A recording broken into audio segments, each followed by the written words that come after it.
إن الحمد لله الأكرم الذي خلق الإنسان وكرمه وعلمه من البيان ما لم يعلم فسبحان الذي لا يحصى امتنانه باللسان ولا بالقلم نشهد أن لا إله إلا الله وحده لا شريك له ونشهد أن سيدنا وحبيبنا وطبيب قلوبنا ومولانا وأولانا وسندنا محمدا عبده ورسوله الذي أرسله بالحق بشيرا ونذيرا وداعيا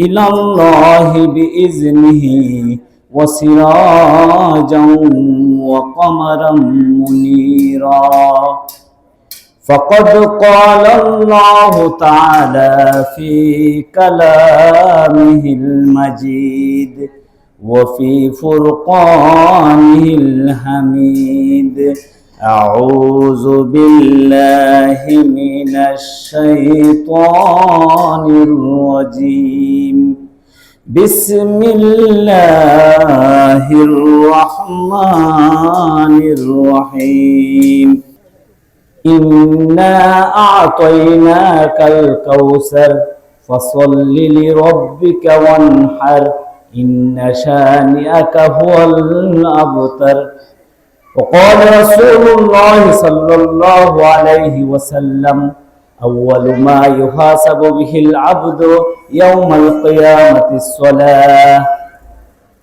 وقال تعالى إن الله وملائكته يصلون على النبي يا أيها الذين آمنوا صلوا عليه وسلموا تسليما اللهم صل على محمد وعلى آل محمد كما صليت على إبراهيم وعلى آل إبراهيم إنك حميد مجيد اللهم بارك على محمد وعلى آل محمد كما باركت على إبراهيم وعلى آل إبراهيم إنك حميد مجيد محبت شهد قرن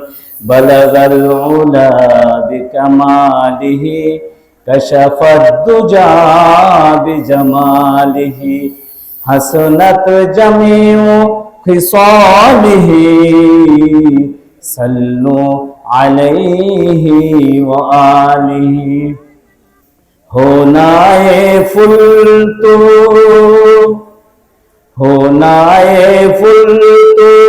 बुलबुल का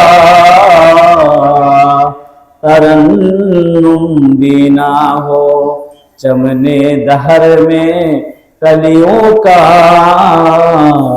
तबस्सुम बिना हो बलगल उला बिकमालिही कशफत दुजा बिजमालिही हसनत जमीओ खिसालिही सल्लु अलैहि व आलिही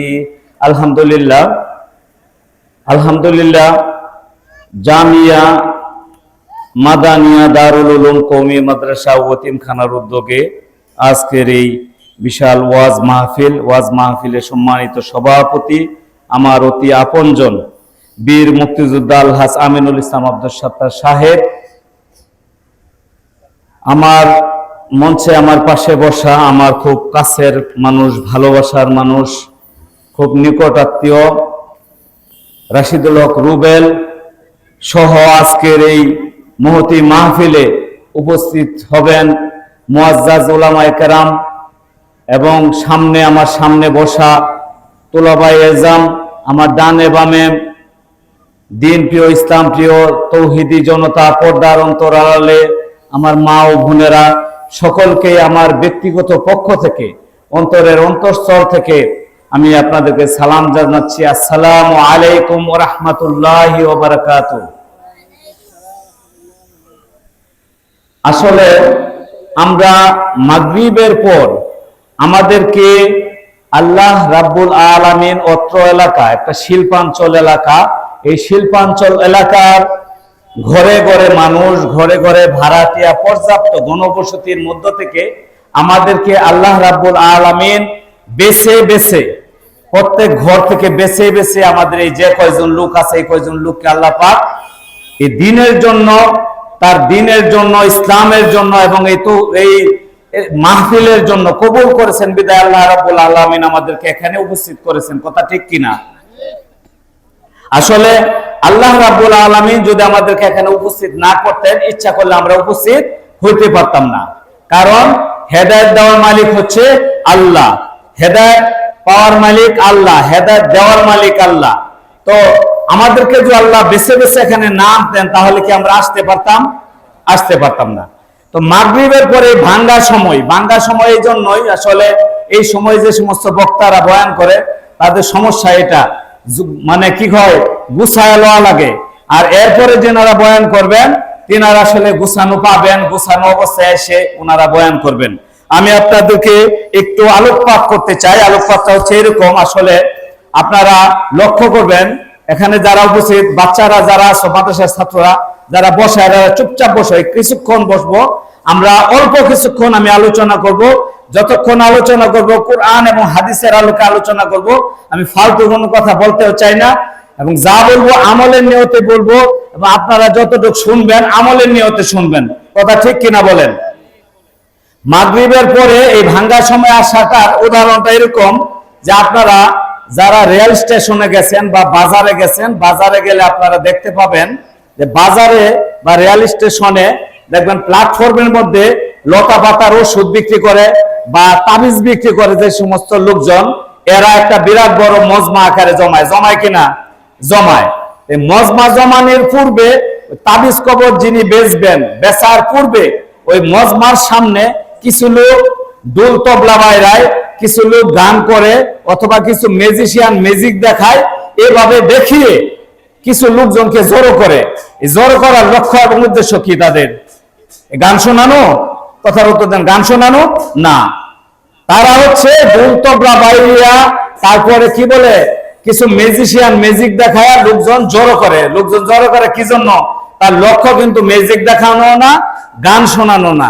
তার মূল লক্ষ্য হচ্ছে তিনার পরে যিনারা আসবেন, যিনি আসবেন তিনি এখনো আসেন নাই, তিনি এসে হয় লতা পাতার ওষুধ বেচবেন, আর নাইতে তাবিজ বিক্রি করবেন। ওই তাবিজ বেচুইয়া আর লতা পাতার ওষুধ বিক্রি করার জন্য আগের লোকটি কি করে, এই ডোল তবলা বাইরিয়া অথবা ম্যাজিক দেখায়, গান গায়া লোকজন জোর করে দেয়া যায়। তার জন্য কিন্তু খুব কঠিন লোক জমানো। আর যিনি এসে তাবিজ বিক্রি করবেন, তিনি আর লোক কি করবেন না, গুছায়া বসবেন না। কারণ আয়সা দেখবে জোর করা লোক আছে, ওর মধ্যে আয়সা কিছু তাবিজ কবজ কিছু নতুন করে জারি দিব, জারি দেয় তাবিজ কবজ হাতে ধরাই দিব। কথা ঠিক কিনা বলেন? আমি যে টাইমে আসলে আপনাদের সম্মুখে বয়ান করতেছি, ওই যে জমান্নার লোকের মতো হয়ে গেছে আমারটা। তো ওই জমান্নার লোকের জন্য আমি কিছু জমিয়ে দিয়ে যাবো ইনশাল্লাহ। এসার পর যেনারা বয়ান করবেন তিনারা কোরআন হাদিসের আলোকে আপনাদেরকে নসিহতপূর্ণ, গুরুত্বপূর্ণ তাকরীর পেশ করবেন। এখন বলবেন যে আপনি কোনটা করবেন? তাহলে গান বাজনা বাজাবেন না? গান বাজনা কি জায়েজ না নাজায়েজ? নাজায়েজ না হারাম? কি হারাম? সুতরাং গান বাজনা করা যাবে না। যতটুকু আলোচনা করবো কোরআন হাদিসের আলোকে আলোচনা করব, নিজে আমলের নিয়তে বলবো, এবং আপনারা কি আমলের নিয়তে শুনতে হবে। আমলের নিয়তে শুনতে চান না সবাই? আমলের নিয়তে না শুনলে ওয়াজ যদি এখানে শুনে এখানে রাইখা জানতে হবে না, বাসায় নিতে হবে? বাসায় নেওয়া যেতে হবে। বাসায় নেওয়া যাওয়ার জন্য আমাদেরকে ওয়াজ শুনতে হবে। আমি প্রথমে বলছি যে আল্লাহ রাব্বুল আলামিন আমাদেরকে বেছে বেছে আনছেন। বেছে বেছে না আনলে এখানে লোক তো বড়া থাকতো। আপনার আশপাশে এই যে আপনার জিলাপি বেচতেছে বা খেলনা টেলনা বেচতেছে, এই দোকানে, প্রত্যেক দোকানে লোকজন বেশি। ওনারা আসে না কেন? দুটা কারণে আসে না। এক নাম্বার কারণ হচ্ছে আল্লাহ পাক তাদেরকে এখানের জন্য কবুল করে না এখনো।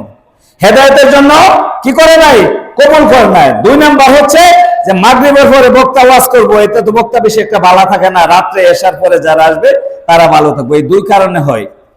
কিন্তু এই 2 কারণে যারা ওইখানে এখন ঘুরতেছে, সিগারেট খাইতেছে, চা খাইতেছে, বা কি পান খাইতেছে, বা খেলনা কিনতেছে, তারা জিতছেন আপনারা জিতছেন? আপনারা জিতছেন। তারা ঠকছে না জিতছে? ঠকছে। কারণ আল্লাহ পাক তাদেরকে কবুল করে নাই। হেদায়েতের মালিক, হেদায়েত দেওয়ার মালিক কে? জোরে বলেন। হেদায়েত দেওয়ার মালিক আল্লাহ, হেদায়েত নেওয়ার মালিক আল্লাহ। আপনার কপালে যদি হেদায়েত না থাকে, পশ্চিমকালে আপনার হেদায়েত পাওয়া সম্ভব নয়। হেদায়েত পাওয়া সম্ভব? হেদায়েত পাওয়া যদি সম্ভব না হয়, তাহলে আমরা ইবাদত করব কার? আল্লাহর। হ্যাঁ, ইবাদত করব কার? আল্লাহর। আসছে কি জন্য? হেদায়েতের জন্য।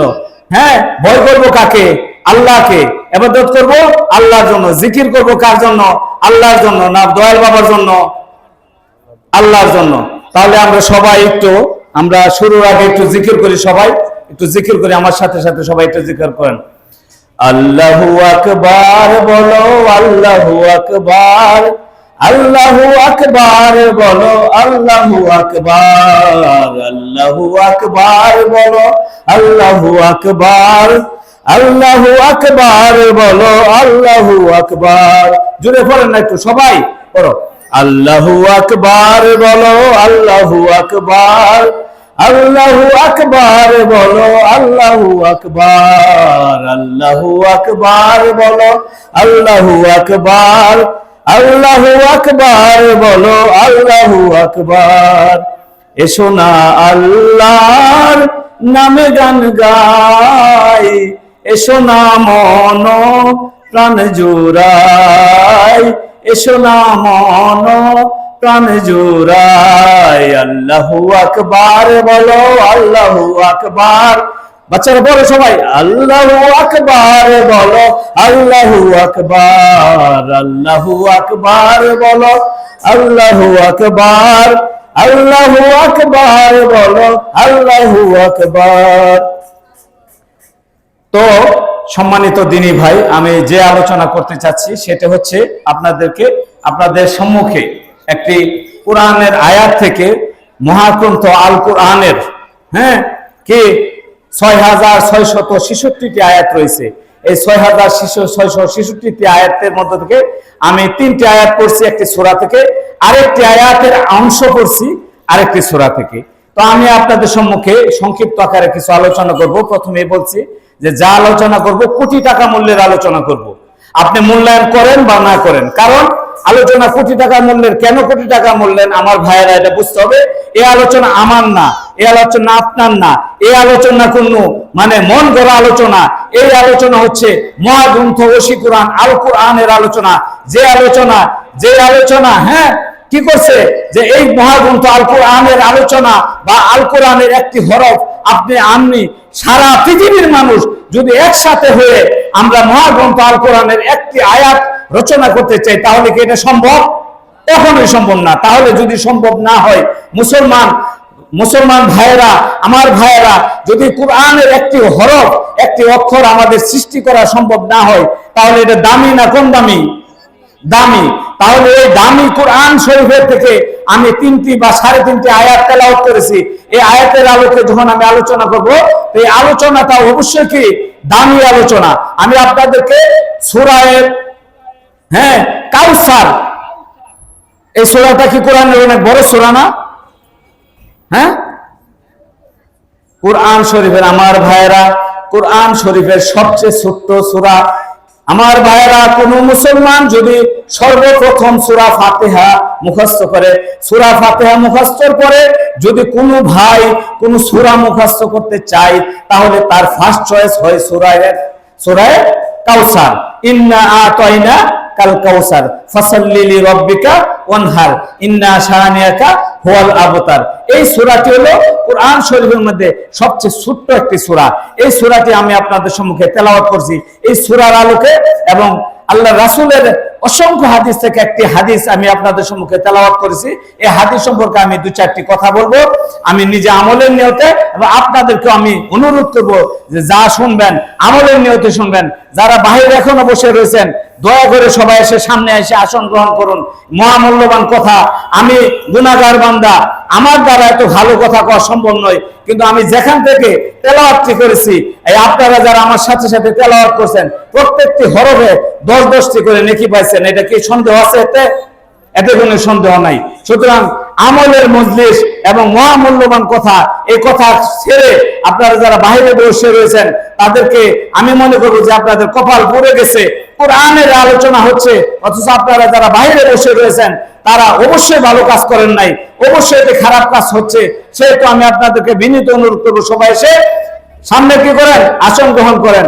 আমি আপনাদের সম্মুখে কোরআনে কারীম থেকে সবচেয়ে ছোট্ট যে সূরাটি, সূরা কাউসার তেলাওয়াত করছি। এই সূরার মধ্যে কয়টি আয়াত রয়েছে? 3টি আয়াত রয়েছে। এই সূরার মধ্যে কয়টি আয়াত রয়েছে বলেন? 3টি আয়াত। বাসায় নিয়ে যাইতে হবে ওয়াজ। 3টি আয়াত রয়েছে এবং 3টি আয়াতের মধ্যে যেটি রয়েছে শব্দ রয়েছে মাত্র 10টি। কয়টি শব্দ রয়েছে? 10টি। ইন্না আতাইনা কাল কাউসার ফাসাল্লি লিরাব্বিকা ওয়ানহার ইন্না শানিয়াকা হুয়াল আবতার। 10টি শব্দ রয়েছে। এই 10টি শব্দের মধ্যে 42টি অক্ষর রয়েছে। 42টি কি রয়েছে? হরফ রয়েছে। তা আমি এর আলোকে আপনাদের সম্মুখে কিছু আলোচনা করব। এই প্রথমে আপনাদেরকে যেটা বললাম যে আয়াতটি কোরআনের মধ্যে, এই সূরাটি অত্যন্ত ছোট্ট একটি সূরা, যে সূরার মধ্যে 3টি আয়াত রয়েছে এবং 10টি শব্দ রয়েছে এবং 42টি কি হরফ রয়েছে। এর মধ্যে এর পূর্বে আমি এই সূরার মৌলিক কিছু আলোচনা আপনাদের সম্মুখে আলোকপাত করতে চাই। এই সূরার যে মৌলিক 4টি বিষয় সম্পর্কে আল্লাহ পাক তার রাসূলকে 4টি বিষয় সম্পর্কে আলোচনা করেন। প্রথম বিষয়টি হচ্ছে নিয়ামত সম্পর্কে। আল্লাহর পক্ষ থেকে তার প্রিয় রাসূলের উপরে কি একটি নিয়ামত সম্পর্কে আলোকপাত করা হয়। কি নিয়ামত? কাউসার সম্পর্কে। কাউসার যে একটি নিয়ামত রয়েছে, হাউজে কাউসারের নিয়ামত সম্পর্কে প্রথমে আলোচনা করা হয়। 2 নম্বর যেটা হচ্ছে, এটা হচ্ছে নামাজ সম্পর্কে। 3 নম্বর হচ্ছে কুরবানি সম্পর্কে। 4 নম্বর মৌলিক বিষয় কি? এটা হচ্ছে কাফের, বেঈমান, মুশরিকদেরকে আল্লাহ রাব্বুল আলামিন হুঁশিয়ারি সংকেত দেওয়ার জন্য 4র্থ নম্বর আয়াতটি কি করছেন? আল্লাহ রাব্বুল আলামিন নাজিল করেছেন। এটা হচ্ছে মৌলিক বিষয় কয়টি? 4টি। আপনি এখন আসেন, আপনার কিছু কথা আপনাদেরকে বলি। আমরা সামনে যারা বসা রয়েছেন তার জন্য আপনারা বিরক্ত বোধ করতেছেন, বাচ্চারা যারা উঠা বসা করছো, লড়াচড়া করতেছো, তারা উঠে যাও। আমি আলোচনা একজনের সাথে আলোচনা করলে আলোচনা হয়, সমস্যা নেই।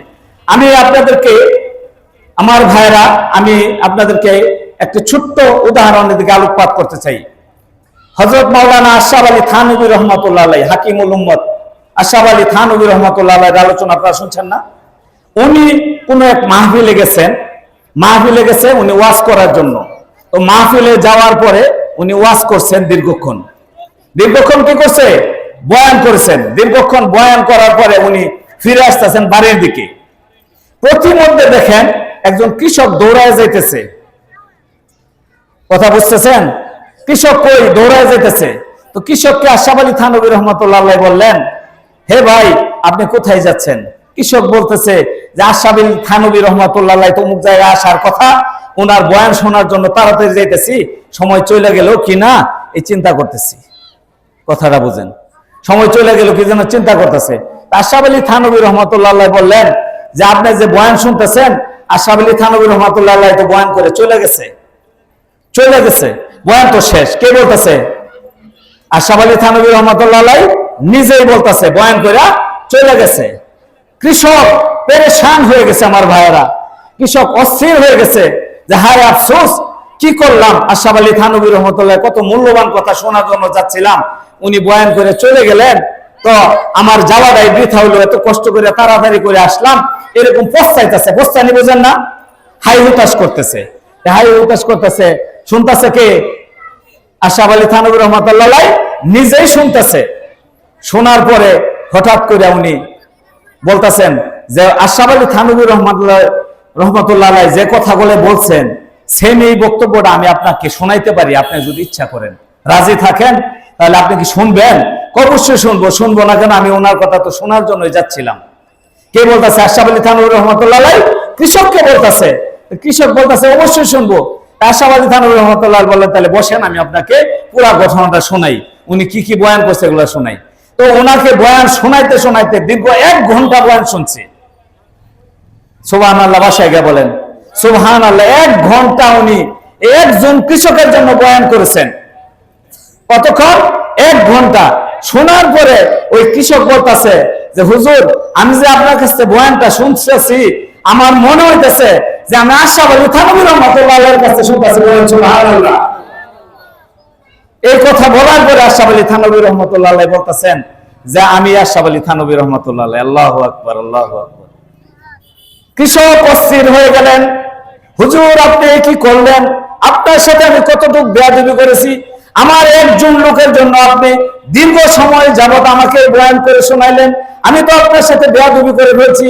আশরাফ আলী থানভী রহমাতুল্লাহ কৃষকের উদ্দেশ্যে বলেন, হে আমার দিনী ভাই, আপনি যে তাওয়াজ্জু ইহতিমামের সাথে আমলের সহিত আপনি যে আমল করার জন্য আমার এই বয়ান শোনার জন্য যেখানে যাইতেছিলেন, আমি আল্লাহ রাব্বুল আলামিন আমি আদিষ্ট হয়েছি আপনাকে এই বয়ান শোনানোর জন্য। যদি আপনার একজনকে আজকে এই বয়ান না শোনাইতাম, কাল কিয়ামতের মাঠে আল্লাহ পাক যদি আমাকে জিজ্ঞাসা করতো, হে আশরাফ আলী থানভী, তোমাকে আমি দুনিয়াতে ইলম দান করেছিলাম, এই ইলমের তুমি কি ব্যবহার করেছো, তখন আমি আল্লাহ পাকের কাছে কি জবাব দিতাম? ওই জবাব থেকে বাঁচার জন্য আমি আমাকে বাঁচানোর জন্য আপনাকে এই বয়ান করে শুনিয়েছি। বলেন সুবহানাল্লাহ। একজনের জন্য কতক্ষণ? 1 ঘন্টা সময় বয়ান করলেন। হেদায়েত দেওয়ার মালিক কে বলছিলাম? আল্লাহ। আমি আপনাদের মনে করেন এখানে মুরব্বী টাইপের যারা আছেন, বয়ান শোনার মতো 8-10 জন আছেন, বাকিরা বাচ্চা, এরা খুব বেশি একটা বুঝবেও না আলোচনা। এর মধ্যে থেকে আপনাদের এই 2, 4, 5, 10 জনের মধ্যে যদি একজন লোক আমার একটা কথার দ্বারা আপনার হেদায়েত আসে, তাতে আমার কামিয়াবি, আপনাদেরও কামিয়াবি। ঠিক কিনা বলেন? তো এই জন্য লোক কতটুকু এটা প্রশ্ন না।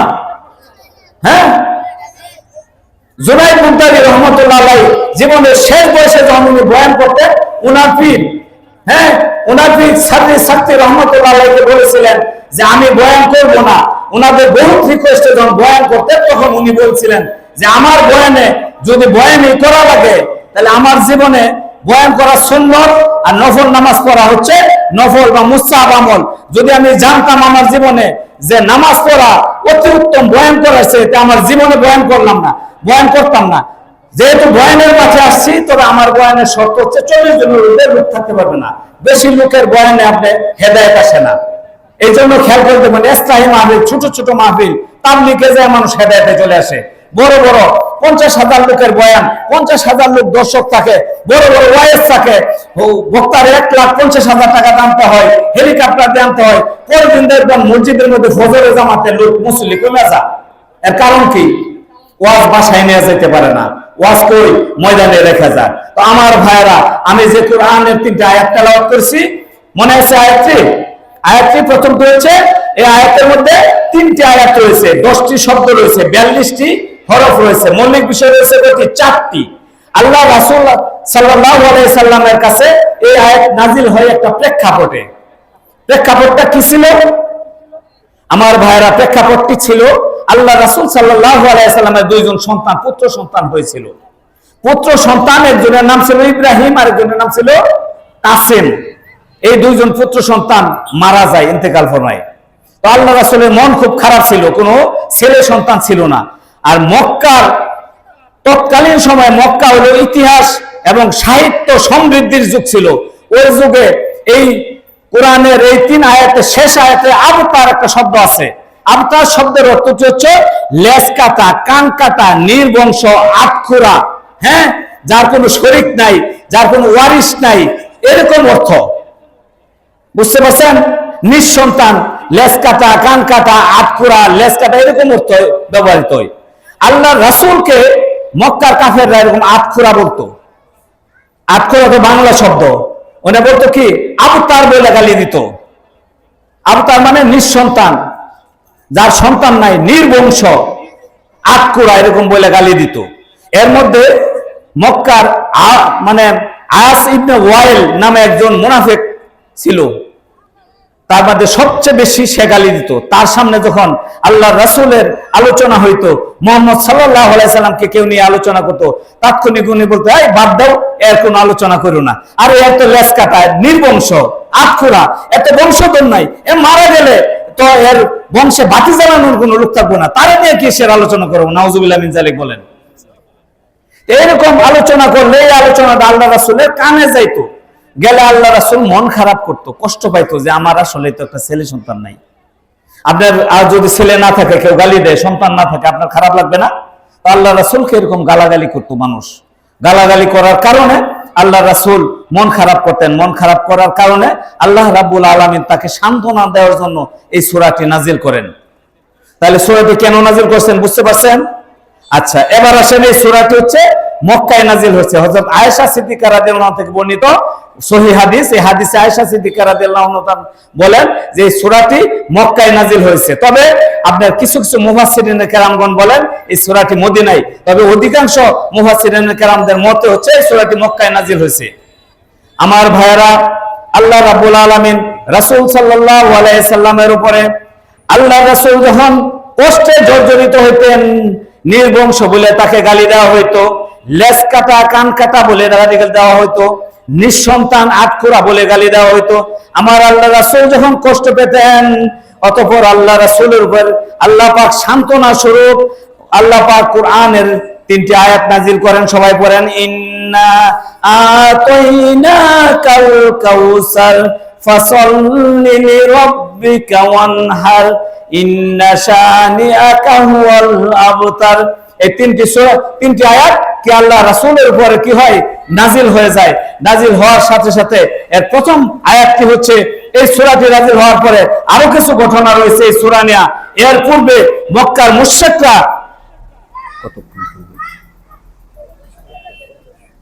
আচ্ছা, মক্কার মুশরিকরা যখন মুহাম্মদ সাল্লাল্লাহু আলাইহি সাল্লাম এর কুরআনের আয়াত নাযিল হইতো, ম্যাক্সিমাম সবাই মক্কার মুশরিক কাফেররা আল্লাহ রাসূলকে বিভ্রান্তি ফলানোর জন্য বলতেন এগুলা রাসূলের সাজানো বক্তব্য, রাসূলের সাজানো। কোরআনের আয়াত কি রাসূলের সাজানো লেখা কিছু? দুনিয়ার কোন মানুষের দ্বারা লেখা? তখন কি করতে এরকম বলতো। এরকম বলার পরে যখন এই সূরা কাউসার আল্লাহ রাসূলের উপরে নাজিল হলেন, সাহাবায়ে কেরাম আল্লাহ রাসূলের ইন্না আতাইনাকাল কাউসার ফাসাল্লি লিরাব্বিকা ওয়ানহার, এই 2টি আয়াতকে কাবা গৃহের দরজার, কাবা গৃহের কি করছে, ওয়ালের মধ্যে তারা ঝুলাই দিলেন। এই 3টি আয়াত, 2টি আয়াত ঝুলাই দেয়া মক্কার মুশরিকদেরকে বলেন যে মুশরিকরা, তোমরা তো বিভিন্ন সময় বলছো যে এটা মুহাম্মদ সাল্লাল্লাহু আলাইহি সাল্লামের রচিত কোরআন, এটা আল্লাহ তাআলা প্রদত্ত কোনো আয়াত নয়, এরকম যে বলছো। তো আজকে আমরা 3টা আয়াতের একটি সূরা দিলাম, এর 2টি আয়াত আমরা মক্কার ঘরের মধ্যে লিখে দিলাম, এর 3 নম্বর আয়াতটা কি হবে তোমরা বলো? যদি লিখে দিতে পারো আমরা মাইনে নিব যে এটা মুহাম্মদ সাল্লাল্লাহু আলাইহি সাল্লামের কি সহজে লেখা, এটা আল্লাহর কিতাব নয়, আল্লাহর কোরআন নয়, গ্রন্থটি আল্লাহ না, মানব রচিত আমরা মনে করব।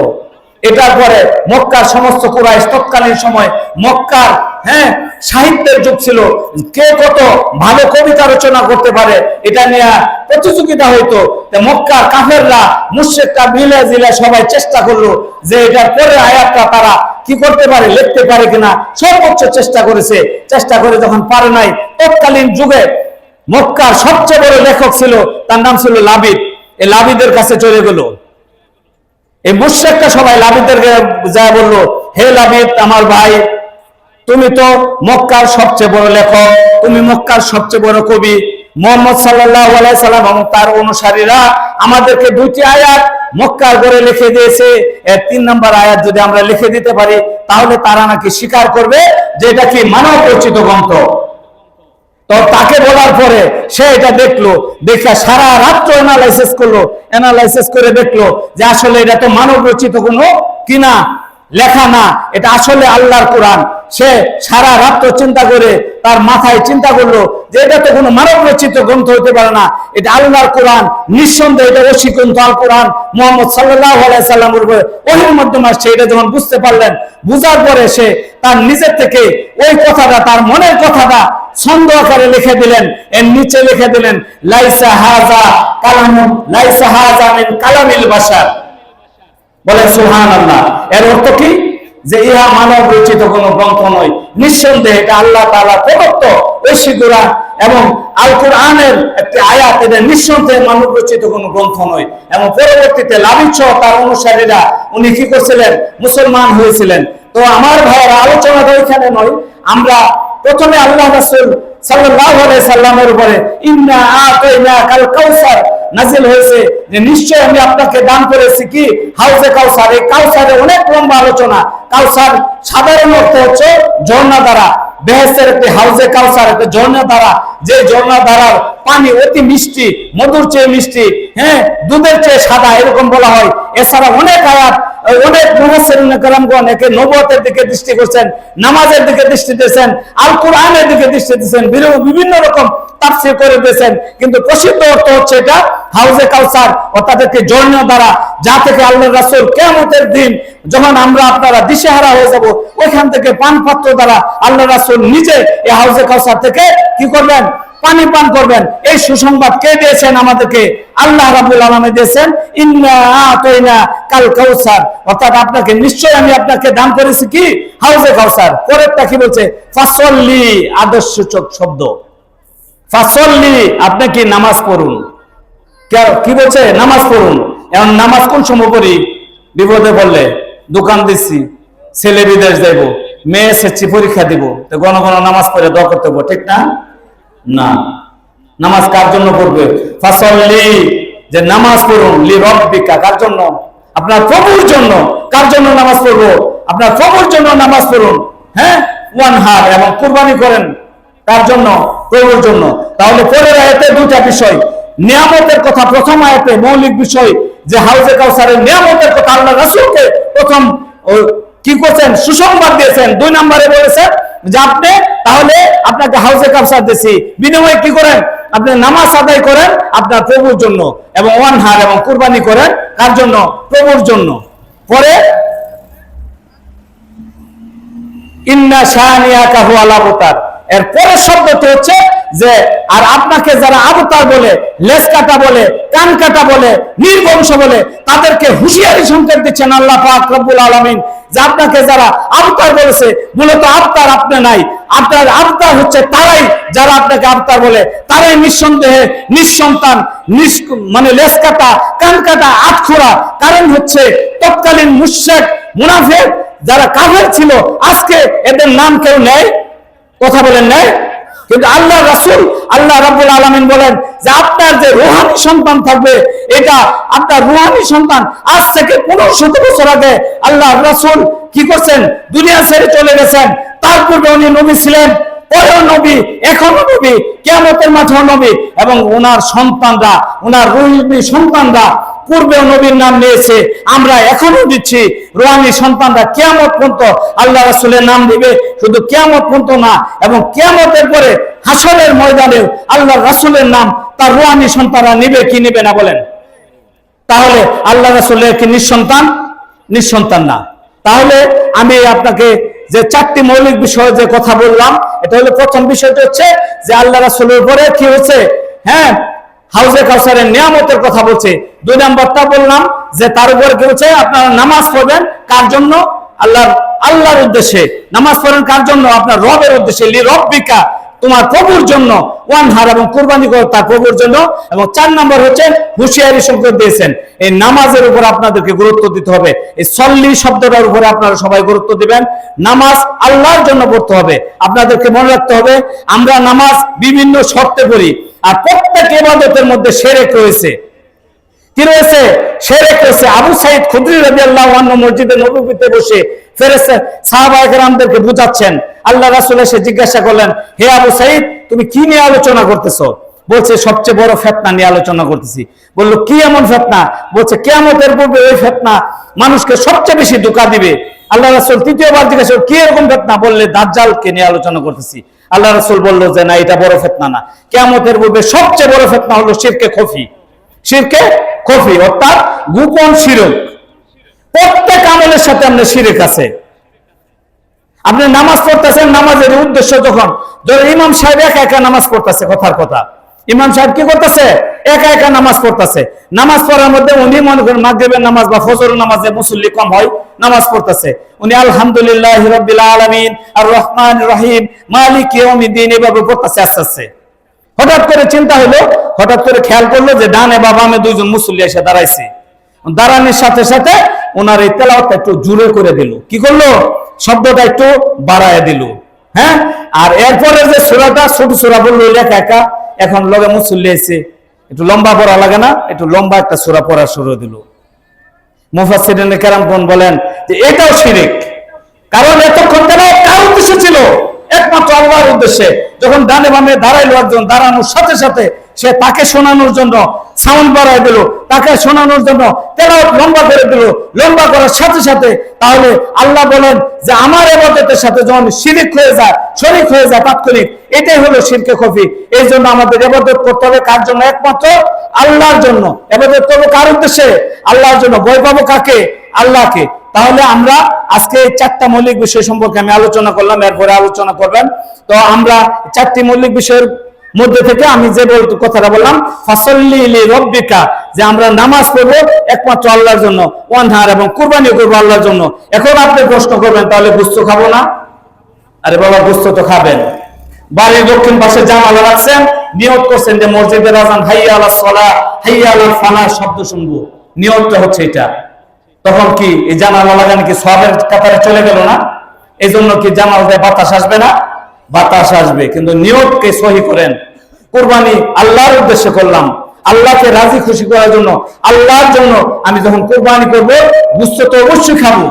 এবং লাস্ট যে আল্লাহ পাক যে হুঁশিয়ারি দিয়েছেন, কিয়ামত পর্যন্ত আমি আপনাদেরকে বলে যাই যে কিয়ামত পর্যন্ত নবীর যে কি রুহানি সন্তান আমরা আছি, এটা কিয়ামত পর্যন্ত যতদিন একজন নবীওয়ালা লোক কিয়ামত পর্যন্ত বেঁচে থাকবে, ততক্ষণ পর্যন্ত পৃথিবী ধ্বংস হবে না, ততক্ষণ পর্যন্ত নবীর নাম নেওয়া হবে। এবং কাল কিয়ামতের মাঠে যেদিন সকলে আমি আপনি সবাই কি করব? ইয়া নাফসি ইয়া নাফসি, আদম আলাইহিস সালাতু সালাম থেকে শুরু করে ঈসা আলাইহিস সালাতু সালাম পর্যন্ত প্রত্যেক নবী রাসূল থেকে শুরু করে আমি আপনি পর্যন্ত সবাই ইয়া নাফসি বলে বলবো। তখনও আমার আপনার নবী, হ্যাঁ, দুজাহানের কান্দারি বিশ্ব নবী মুহাম্মদ সাল্লাল্লাহু আলাইহি সাল্লাম ইয়া হামমি উম্মতি উম্মতি উম্মতি বলে চিৎকার করবেন। বলেন ঠিক কিনা? তো এই জন্য আমাদেরকে নামাজ পড়তে হবে আল্লাহর উদ্দেশ্যে।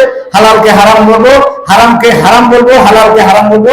সৎ কাজের জন্য নির্দেশ দিলেন ইমাম সাহেবরা, মুয়াজ্জিনরা, খতিবরা।